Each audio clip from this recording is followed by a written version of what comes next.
Eric B's Daily Vlogs. With everything again going on in this world, it is nice to get out and see some of San Francisco's famous sights. We're inside Golden Gate Park to go check out the windmill and the historical cottage that sits right over there. Let's get this started.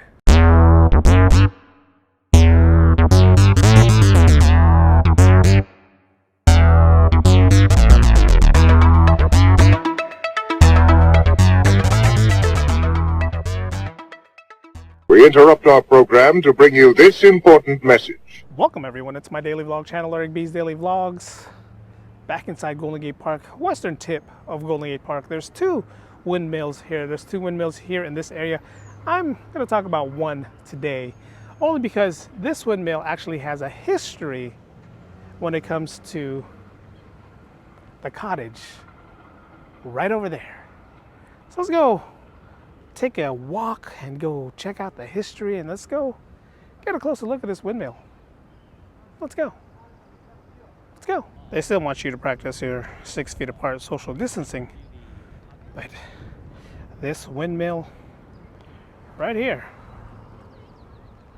it is an operational windmill, currently not working at the moment.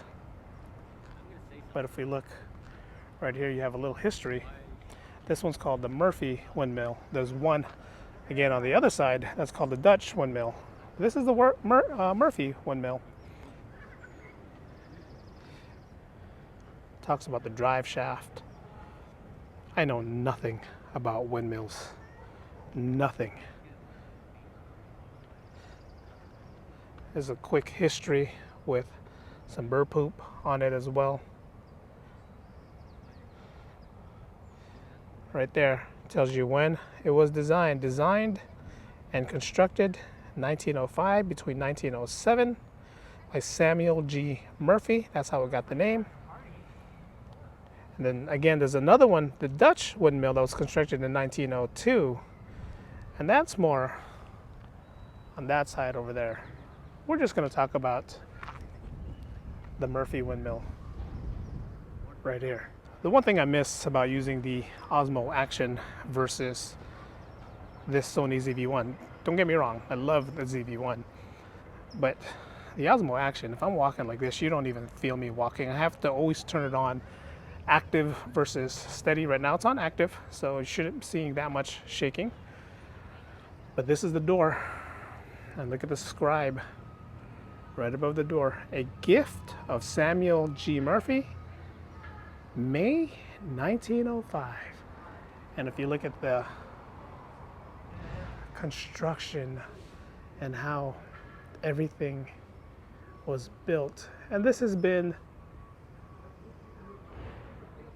remodeled, not remodeled, or has been, you know, upkept for the past many of years.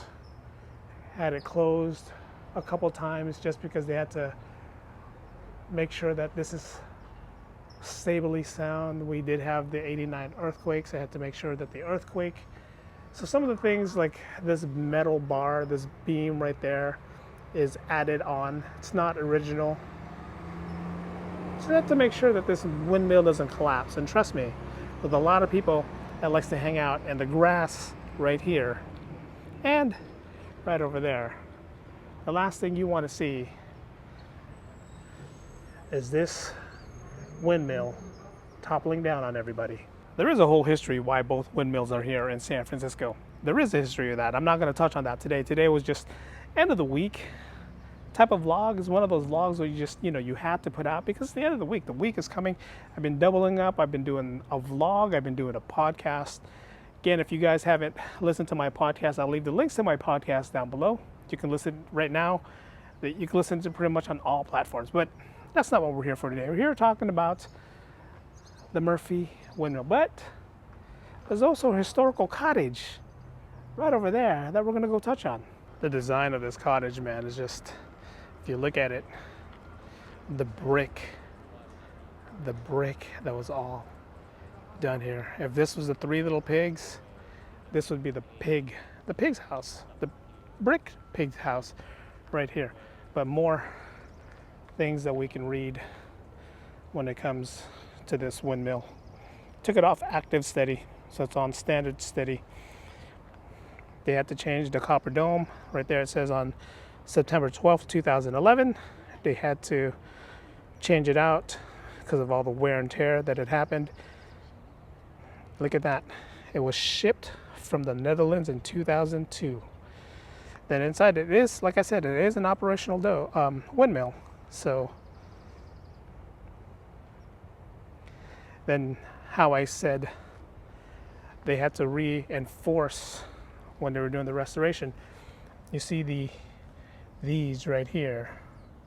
These were wood that they did back in the days. So when they had to reinforce it, they had to reinforce it with metal. Again, you don't want this giant windmill falling down. We don't have winds that are high enough to have something like that fall over, but restoration project started in 1947. Then again, with a couple of earthquakes, the 89 earthquake, 2002, they did a recreation precaution because, again, they added the copper dome, which we can't see from here. We'll try to stand somewhere and see that copper dome. But now, let's talk about the cottage. I thought they had some kind of sign talking about this cottage, but this cottage, the person who operated the windmill lived in this cottage. So we're gonna walk around the whole thing. And again, I don't have it on active steady. I apologize. I want more of the shot, so I'm giving you more of what I see and not the cropped out thing that it does in active. But again, look at the carpentry in this. Look at the design. You have this old wooden back door stairwell. That is cool history right there. Old, it says it's closed. It is open on a non-COVID day, but this is a piece of San Francisco history. The lights are probably modern, but everything else is pretty new. This is what you call cool San Francisco history. It's always been here. It's always been here. Sometimes it's hard to get out here because there's always a lot of people here. There is some people here today, not a lot. There is some people here today. They're doing some kind of construction behind me over there, so you're hearing a lot of that construction noise. The other windmill again is on the other side. Ocean Beach is right behind the windmill over here. So a lot of things involved in here, but just imagine back in the 1900s, early 1900s, this windmill was operated by the person who lived. Could have been Murphy. Could have been him. Samuel Murphy could have lived in this cabin or this cottage. They call it a cottage. Could have been him. Could have been him that was living here, and he would make sure, or whoever lived here would make sure that the windmill was operational, make sure that whatever needed to be oiled and greased was done that way. But this right here, this is original San Francisco history, so this is pretty cool. Yeah, they're doing something back over there behind the fence. Some kind of work. I'm not sure what the work is that they're doing. But if you pan back here and you see the cottage with the windmill, there is the dome up there, but it looks like they covered the copper part of the dome, so you can't see the copper part of it. Trust me, you don't want to show the copper part of it just because people might try to steal it. But architectural design of this cottage, the old chimney, everything here except for the roof looks like it's made out of brick. Again, if you were the Three Little Pigs, this is the pig's house that was smart and made out of brick. Check this out. Stairwell, old stairwell. This is something that probably led to a property up there in the past. Don't know if it's original to this area, but it looks like that area as well. You can see the old brick right here. This was brick as well that's painted over. That brick era of San Francisco fascinates me. It does. Every time I see some place that was made out of bricks or some kind of cobblestone, whether it's cobblestones that they put together to make look like bricks, it always fascinates me. It's a cool part of history that back then they couldn't make cement or didn't make cement, and it was easier to make bricks. That's why you had brick layers.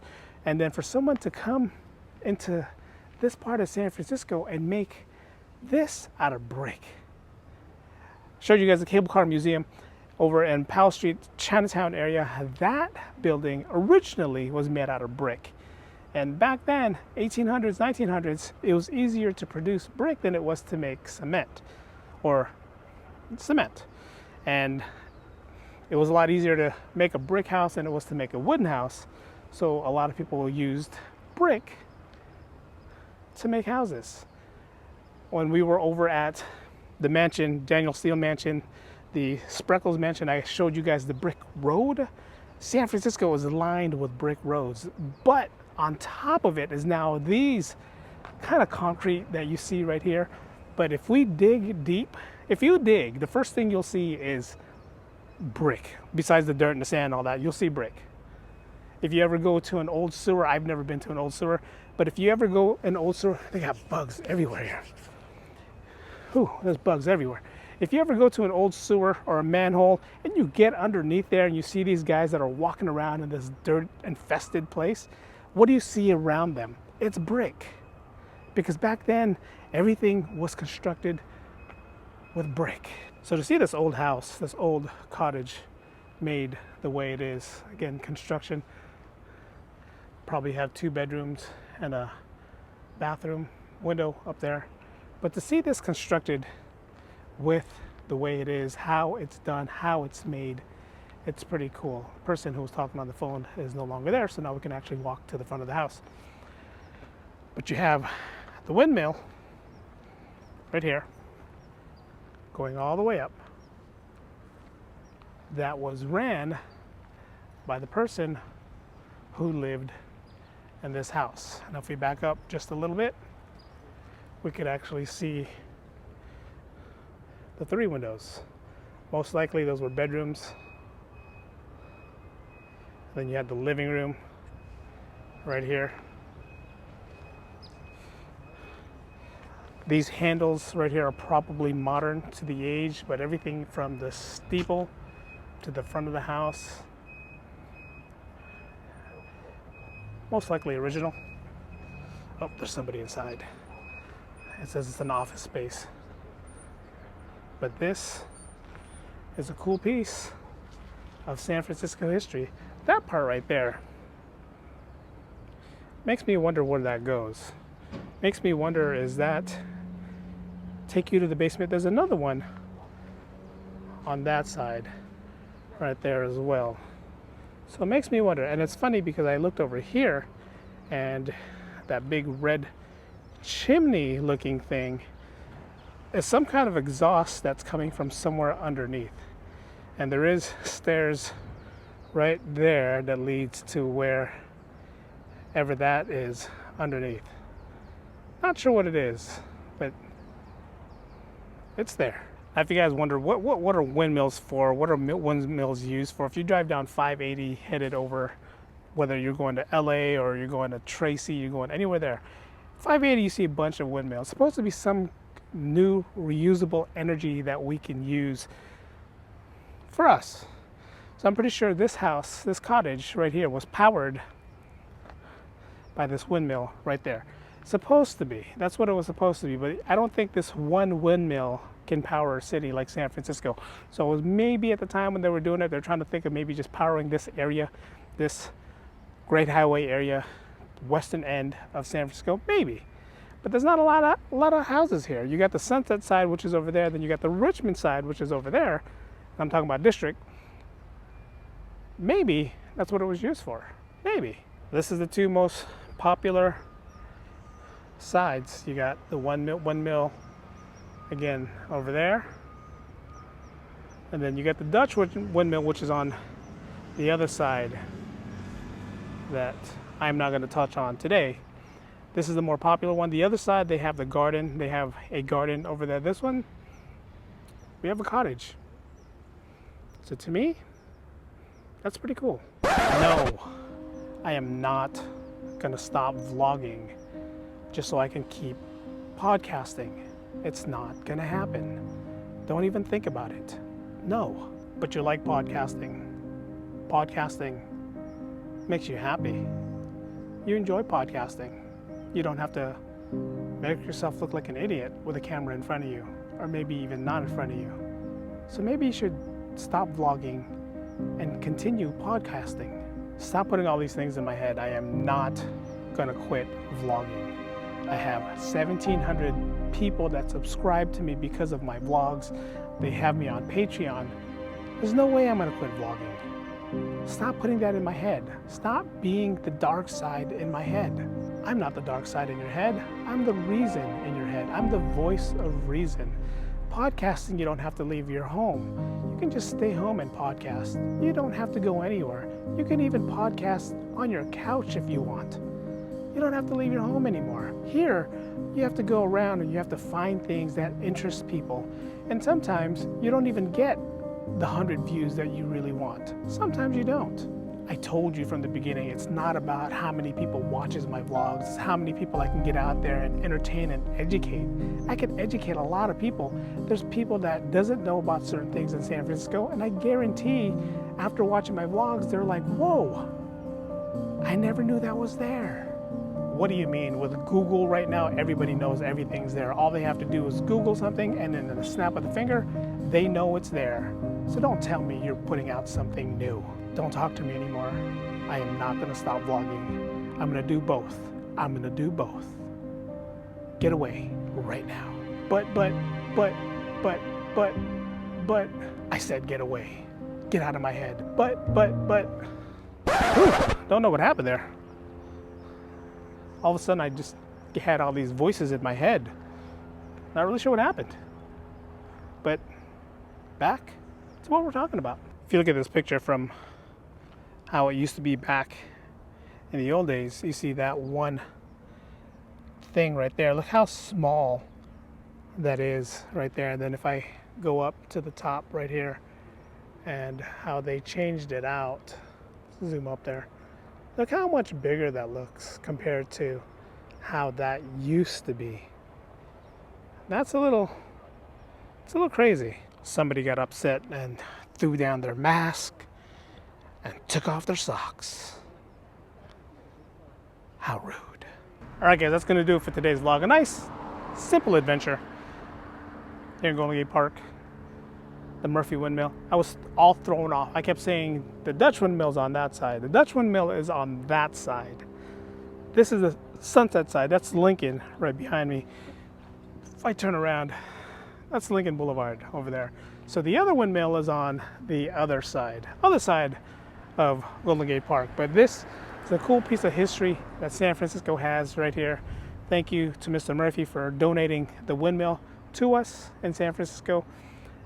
If you ever ran a Kaiser Marathon, you always see this windmill is this is the finish line, or this is where you come and get all your goodie bags and all that stuff. Finish line is way more up there. But this is the picture that everyone's always taking because they just ran either a 5K or a 10K. So this is something cool to have here in San Francisco. Quick piece of history. Give this video a thumbs up. Don't forget to like, comment, and subscribe. Leave me comments down below. I am doing the podcast again. Yesterday's vlog was more of a rant because I was talking about how Disney should not reopen. Disney should not. And then they announced today that they're going to push back the reopening date. So they're not scheduled to reopen in July 16th. They're going to push it back until the CDC guideline says it's ready for them to reopen, which is a good thing. And I'm glad they did that. Disney World still planning to open their parks. July 17th. So I don't know what's going to happen there. Thumbs up. Everyone have a good weekend. Like, comment, and subscribe. Comments down below. Follow me on podcast. I'll leave that link to the podcast down below here from the Murphy Windmill which is right behind me over there. Thanks for watching, guys. Have a great weekend. Vlog's ended. Go in peace.